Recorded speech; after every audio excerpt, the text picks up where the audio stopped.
Idiot, he bellowed, spittle flying. Do you have any idea? But then her words sliced the air, a chilling steel against his raging fire. My father's name was Arthur Reed. Beckham Devo, master of the universe, faltered. Reed? Just another nobody he'd crushed on his climb, wasn't it? But the waitress, eyes blazing, knew the truth. Arthur Reed hadn't just lost a business. Devo had stolen his very life. 15 years she'd waited, fueled by a daughter's love and simmering rage. He thinks he's won. He's about to learn that some debts can't be paid with money. What Devo doesn't realize? Her quiet kindness hides a burning core, ready to ignite a reckoning he never saw coming. One he deserves. Idiot, he bellowed, spittle flying. Do you have any idea? But then her words sliced the air, a chilling steel against his raging fire. My father's name was Arthur Reed. Beckham Devo, master of the universe, faltered. Reed? Just another nobody he'd crushed on his climb, wasn't it? But the waitress, eyes blazing, knew the truth. Arthur Reed hadn't just lost a business. Devo had stolen his very life. 15 years she'd waited, fueled by a daughter's love and simmering rage. He thinks he's won. He's about to learn that some debts can't be paid with money. What Devo doesn't realize? Her quiet kindness hides a burning core, ready to ignite a reckoning he never saw coming. One he deserves. Ethgard's wasn't just a restaurant. It was a gilded cage designed to trap the city's elite. Tucked away on a discreet Upper East Side street, behind an unassuming facade, lay a world of hushed reverence and obscene wealth. Here whispered reservations were currency, and the gentle clinking of silverware against porcelain formed a delicate symphony of privilege. The air hung heavy with the mingled scents of aged Bordeaux, white truffle oil, and the unspoken understanding that the world outside held no sway within its plush, mahogany-paneled walls. On this particular Tuesday, all eyes, though subtly, gravitated towards Beckham Devo's corner table. He was a monument chiseled from the bedrock of ruthless ambition, a man whose empire, Devo Capital, had been built on the bones of shattered dreams. At 67, his face was a roadmap of calculated decisions and sleepless nights, framed by a meticulously coiffed mane of silver hair. His Tom Ford suit, a dark gray armor, likely cost more than young Maya earned in a year, a silent, arrogant flex. Devo Capital thrived on acquisition, on swallowing weaker companies whole. He was the apex predator, the shark circling an ocean teeming with wounded prey, and for 40 years he had feasted well. Tonight he was saddled with Leo, a junior vice president whose nervous laughter and frantic nodding betrayed a desperate desire to please. The Henderson deal is dead, Leo, Devo rumbled, his voice a low tremor that cut through the restaurant's murmur. He didn't bother looking at the younger man, instead focusing on the swirling bubbles in his champagne flute. The board developed a spine transplant. Pathetic cowards. Unbelievable, sir, Leo stammered, his face flushed. After all your work, it's a disgrace. It's an inconvenience, Devo corrected, his gaze finally flicking to Leo, cold and dismissive. A temporary one, but it has soured my mood. As if summoned by his displeasure, Maya approached their table. She carried herself with a grace that belied the quiet exhaustion etched around her eyes.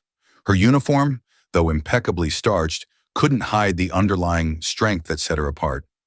24 years old and a mechanical engineering prodigy by night, she navigated the treacherous currents of Ethgard's with a practiced calm.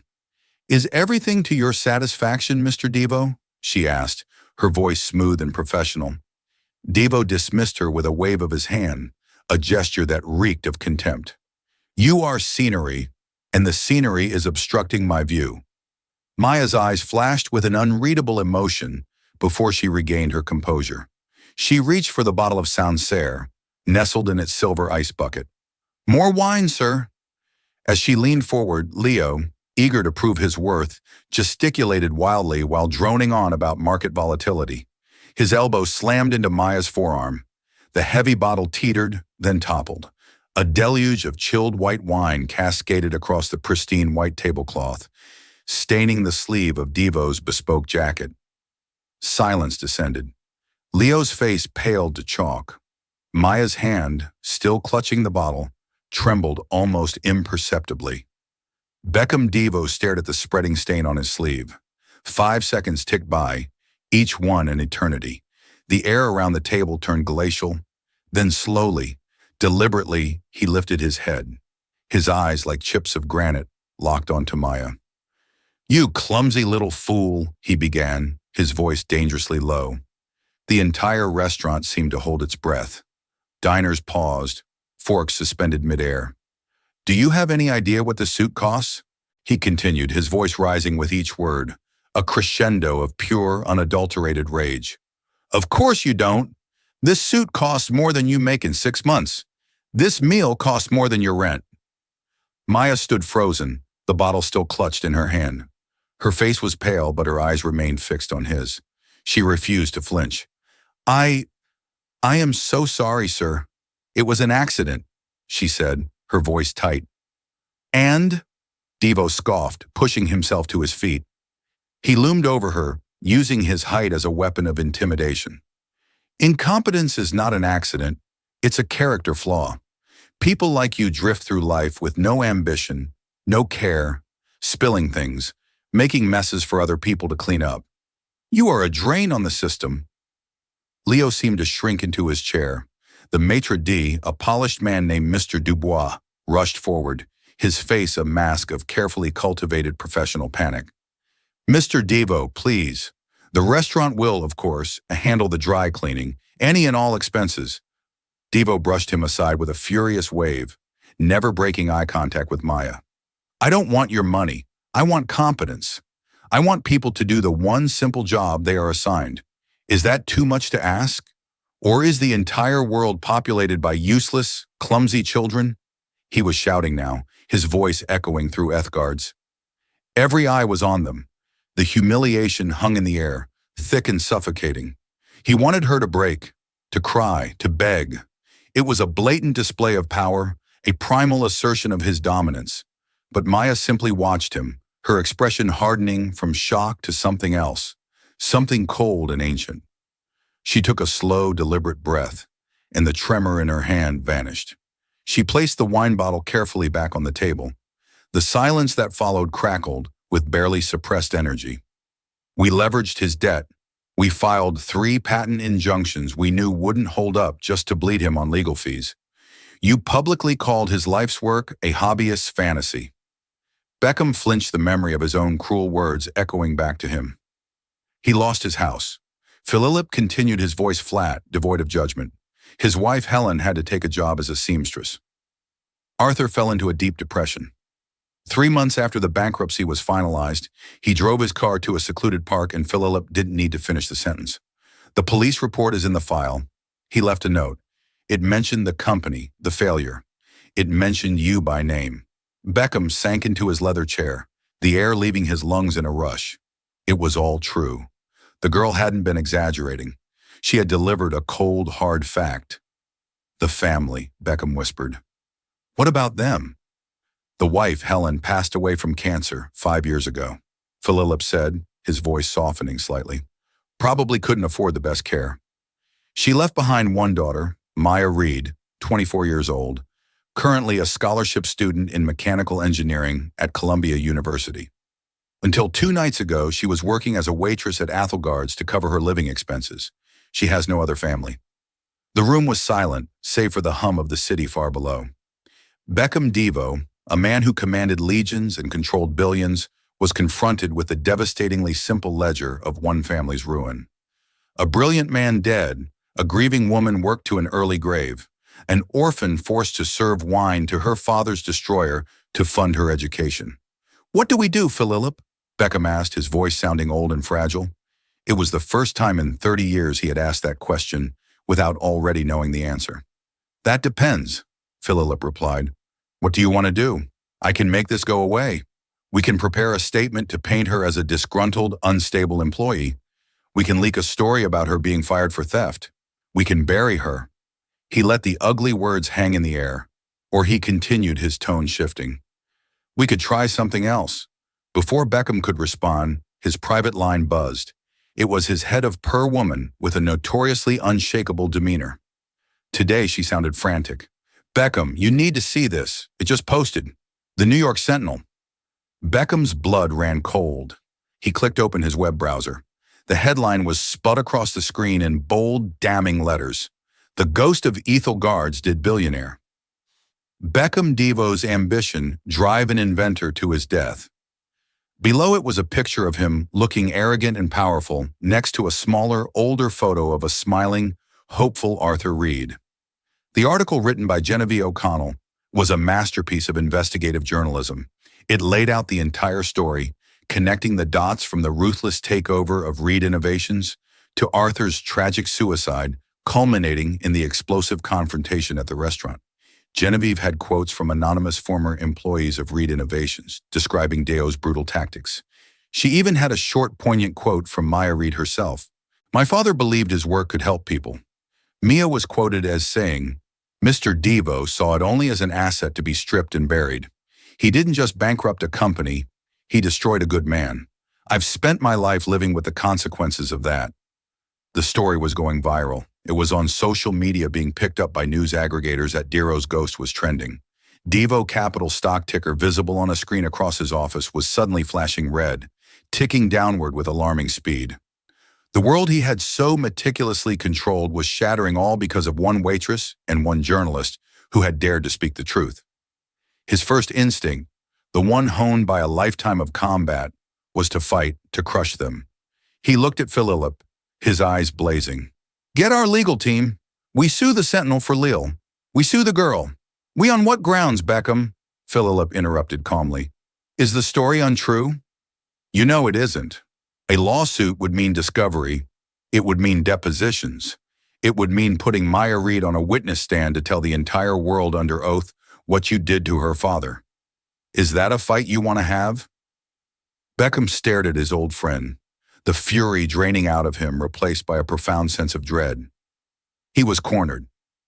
For the first time, his usual weapons, money, power, intimidation, were useless. Worse, they were liabilities. "So what do you suggest?" Beckham asked, his voice barely a whisper. "You wanted to know what happened to the family?" Philip said, his gaze steady. "Now you know. The question is, what are you going to do about it?" He slid the beige folder across the desk. "Read the file, Beckham. Read about the technology you buried. Read the police report. And then you decide what kind of man you want to be." Philip turned and left the office, closing the door softly behind him, leaving Beckham alone with the ghost he had created and the story that was now burning down his kingdom. For Maya, the day had been a whirlwind. Genevieve O'Connell had been respectful, empathetic, and sharp as a tack. Talking to her had been cathartic, like lancing a wound that had been festering for 15 years. Seeing the story published was terrifying and exhilarating all at once. Her phone was buzzing with messages from friends and strangers offering support. For the first time, she didn't feel alone in her grief. That evening, as she was sketching out a new design for her father's kinetic core, a more efficient, modernized version she had been working on for years, there was a knock on her apartment door. She opened it to find an elderly, well-dressed man standing in the hallway. He had kind, tired eyes. It was Philip Croft. "Miss Reed?" he asked gently. "My name is Philip Croft. I'm Mr. Devo's legal counsel. May I have a moment of your time?" Mir's guard went up instantly. "If you're here to serve me with a lawsuit, you can give it to me now." Philip offered a sad smile. "No, nothing like that." He held up a hand. "I'm not here to threaten you, Miss Reed. I'm here because my client has finally been forced to confront a past he should have reckoned with long ago." He extended a sleek black briefcase. "Mr. Dio would like to offer you a settlement, an apology for what it's worth, and a chance to move on to live your life without financial worry." He opened the briefcase. Inside, nestled on black velvet, was a cashier's check. Mia leaned forward to read the amount. It was for $10 million. Next to it was a document, a non-disclosure agreement. $10 million. It was a staggering sum. It was enough to finish her degree without worry, to buy a house, to travel the world, to never work another shift in a restaurant again. It was freedom. It was silence. She looked from the check to Philip's face. He wasn't looking at her with malice, but with a deep, weary sadness. He was a man doing his job. Maya thought about her mother counting pennies for groceries. She thought about the eviction notice on their door. She thought about her father's broken voice on his last good day. And she thought about the blueprints spread across her table, the legacy he had left her, the world-changing potential that Beckham Devo had tried to bury. She looked Philip Croft in the eye, her voice as clear and steady as it had been in the restaurant. "You can tell Mr. Devo," she said slowly, pushing the briefcase closed, "that my father's life is not for sale." Philip Croft's presence felt like an infusion in Mir's small, tidy apartment. He stood in his impeccably tailored suit, a figure from another world, holding a briefcase that likely cost more than her entire deposit. On her kitchen table, which doubled as her workspace, lay the scattered blueprints and schematics of her life's work, the modern incarnation of the kinetic core. They were a testament to her father's genius and her own relentless dedication, and Philip's shadow fell across them like a blight. "Miss Reed," Philip said, his voice gentle but firm, cutting through the tense silence. "I am not here to threaten or intimidate you." On the contrary, he placed the sleek briefcase on the only clear space on her small coffee table and clicked it open. The sound was unnervingly loud in the quiet room. "Mr. Devo is aware of the public discourse surrounding recent events. He deeply regrets the pain this has resurfaced for you and would like to make amends." Inside the case, nestled on a bed of black velvet, was a cashier's check. The string of zeros was dizzying. $10 million. Next to it lay a thick document, its header stark and clinical confidential settlement and non-disclosure agreement. Maya stared at the check, her breath catching in her throat. $10 million. A wave of vertigo washed over her. She saw in a dizzying flash and altered her. No more scrimping for rent, no more exhausting double shifts. The ability to help the community to finish her education without the crushing weight of debt, to live a life free from the constant grinding anxiety of financial precarity. She thought of her mother, whose hands were gnarled from decades of hard work, who never got to see a day of ease. This money was a phantom limb, the ghost of a life they could have had. The temptation was a physical thing, a sweet, cloying poison in the air. Philip saw the flicker of conflict in her eyes. "It is a chance to move on, Miss Reed," he said softly, "to put this all behind you and build a future of your own choosing." He asked for nothing in return, only your discretion, only your silence, Maya thought. The price was her voice. The price was her story. The price was the truth. She lifted her gaze from the check and looked at the blueprints on her table. They were covered in her own handwriting, complex equations and small hopeful notes. "Dad would have liked this," she'd written next to a new capacitor design. This was her father's legacy, not the tragedy of his death, but the brilliance of his life. To accept the check would be to agree that his life's work, his dream, could be bartered for. It would be to agree with Beckham Devo's fundamental valuation of her father, a problem to be paid off, a nuisance to be silenced. Her spine straightened. The conflict in her eyes cooled into a hard, clear certainty. "Mr. Croft," she said, her voice steady and devoid of tremor. "For 15 years, my father's name was a ghost. For 15 years, the man who destroyed him slept soundly in his penthouse, while my mother worked herself into an early grave." She took a step forward, her hand hovering over the briefcase, not in temptation, but in judgment. "You come into my home, which I can barely afford, and you offer me money that to your client is nothing. You offer it as a solution, but his actions created a wound that money cannot heal." She finally looked him directly in the eye, and Philip saw in them the same unbreakable spirit he'd seen in a few defiant founders Beckham had crushed over the years. "You can tell, Mr. Devo," she said slowly, reaching out and pushing the heavy lid of the briefcase closed with a definitive thud, "that my father's life is not for sale, and his legacy is not open for negotiation." Philip Croft, a man who had brokered deals worth billions, who had stared down the most aggressive lawyers in New York, simply nodded. He felt no sense of failure, only a profound and weary respect. He picked up the briefcase, a tool of a world that had no power here. "I will tell him," he said, and with a final lingering look at the determined young woman before him, he left. When Philip returned to the penthouse, Beckham was pacing before the great glass wall overlooking the city, a caged predator. "Well," he barked, spinning around, "did she sign? What's the final number?" He still believed it was a negotiation, that her refusal was a tactic. Philip placed the briefcase on the bar. "There is no number, Beckham." She refused. "Refused?" Beckham scoffed, a flicker of his old arrogance returning. "Everyone has a price, Philip. You didn't offer enough. Go back with 20. "It wouldn't matter if it were 100, Philip said, his voice imbued with a finality that stopped Beckham cold. She didn't even hesitate. She said her father's life wasn't for sale. She looked at that check like it was an insult. Beckham stared at his old friend, the reality of the situation finally penetrating his fortress of self-assurance.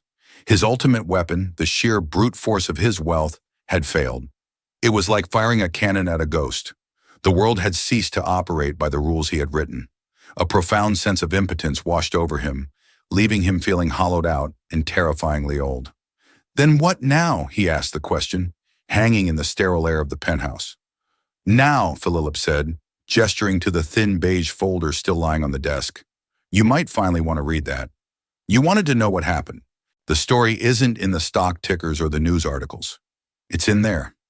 After Philip left, Beckham sat in the deepening twilight, the city lights beginning to glitter below like a carpet of scattered diamonds. He finally reached for the folder. With trembling hands, he opened it. He forced himself to read every word, to absorb every cold fact. He saw the timeline of his own calculated cruelty, the memos from his younger self, dismissing Reed Innovations as insignificant. Then he got to the last document, a scanned copy of the official police report. He read the clinical description of the scene, the make and model of the car, the time of discovery, and at the bottom a transcription of the suicide note. He read it once, then again. The words, "I am worth nothing," were a direct echo of the insults he himself had hurled across a boardroom table. It was his voice, his judgment, that Arthur Reed had taken with him to his death. And then the final line. "I'm sorry, my little mare. Be strong." The words leaped off the page, searing themselves into his mind.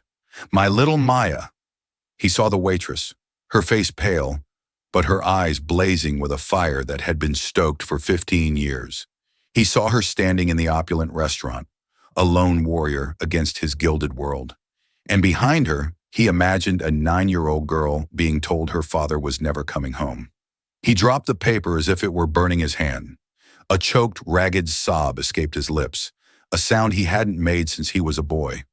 The ghost that had been haunting him for days finally had a face, not just Arthur's, but the face of the child he had orphaned. The weight of it was crushing, absolute.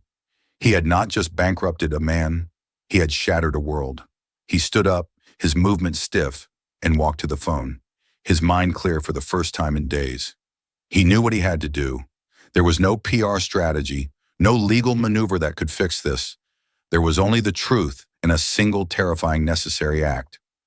"Philip," he said when his friend answered, his voice raspy and broken. "Arrange a meeting with her, not here, not in some boardroom. Somewhere neutral, a park bench, anywhere she wants. No lawyers, no briefcases, just me." Dong. The pier overlooking the East River was desolate under a slate-gray sky. The wind was sharp, carrying the damp chill of impending rain. Beckham stood alone, stripped of his usual armor of success, feeling the cold seep into his bones. When Maya arrived, she didn't approach him directly, but stood leaning against the railing, a solitary figure against the churning water. He walked over and stood beside her, a gulf of 15 years of pain and silence between them. The silence stretched, filled only by the mournful cry of a distant gull. "Miss Reed," he began, his voice barely audible above the wind. "Thank you for coming." "I didn't come here for an apology," she said, her voice flat, her gaze fixed on the horizon. "There isn't an apology big enough." "I know," he said, the admission tearing at him. "Words are meaningless. They don't bring your father back. They don't give you back your mother. They don't erase what I did." He took a ragged breath. I read his note. At this, she finally turned to look at him, Her eyes guarded, searching. I was arrogant. He continued, forcing himself to speak the shameful truth. I was a predator. Your father, his invention was brilliant.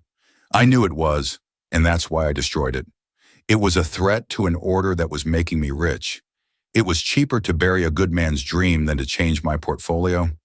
It was just business. He spat the word out as if it were poison. The ugly confession hung in the air. Maya felt a fresh wave of anger, but it was tempered by the raw, undisguised agony on the old man's face.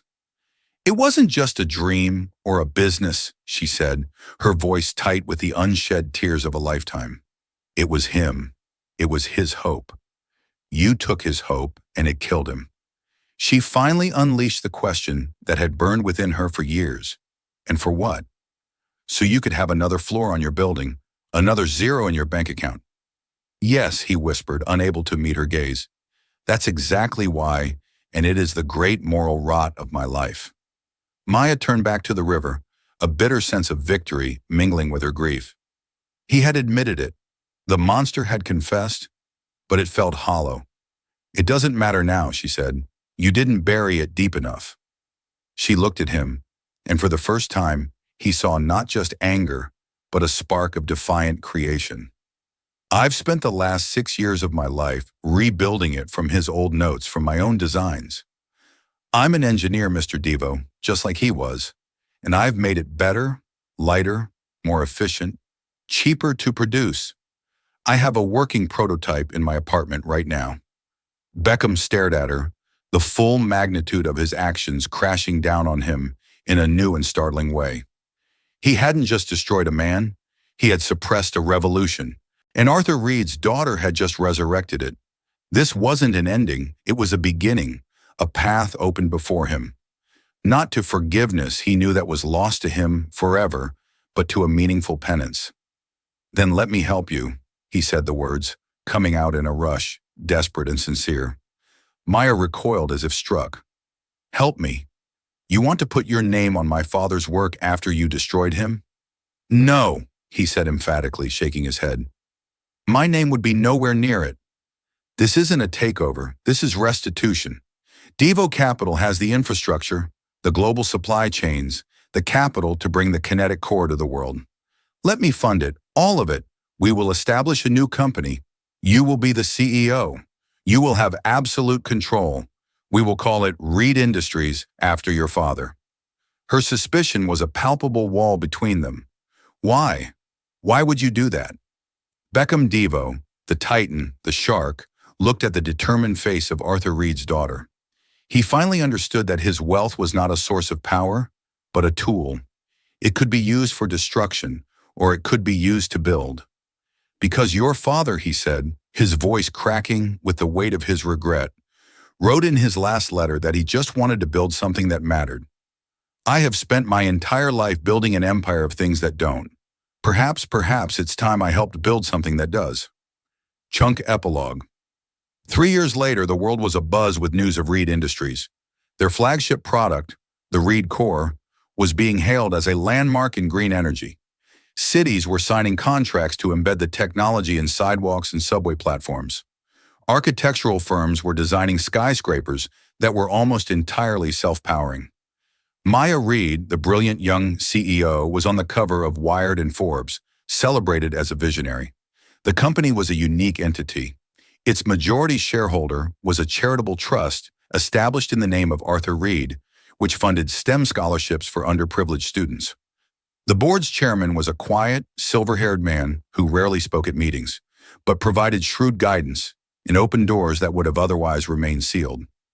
Beckham Devo had stepped down as CEO of Devo Capital. The public story was retirement. The real story was that he now poured all his energy and a significant portion of his fortune into being the silent partner of Reed Industries. He and Maya were not friends. The chasm between them was too deep, filled with too much pain. But they were partners bound by a shared complex purpose. Sometimes after a successful product launch or a major deal, Mia would see him watching from the back of the room, a look on his face that was not quite happiness, but something like peace. He was a man paying a debt that could never truly be repaid, building a legacy of atonement on the foundations of his greatest sin. He had destroyed Arthur Reed, the man. But in the end, he was forced to resurrect Arthur Reed, the visionary, ensuring that the name he had tried to erase would instead be remembered forever. In the end, this story isn't just about a billionaire getting his comeuppance. It's about the incredible power of truth and how one person's courage can force a reckoning with the past.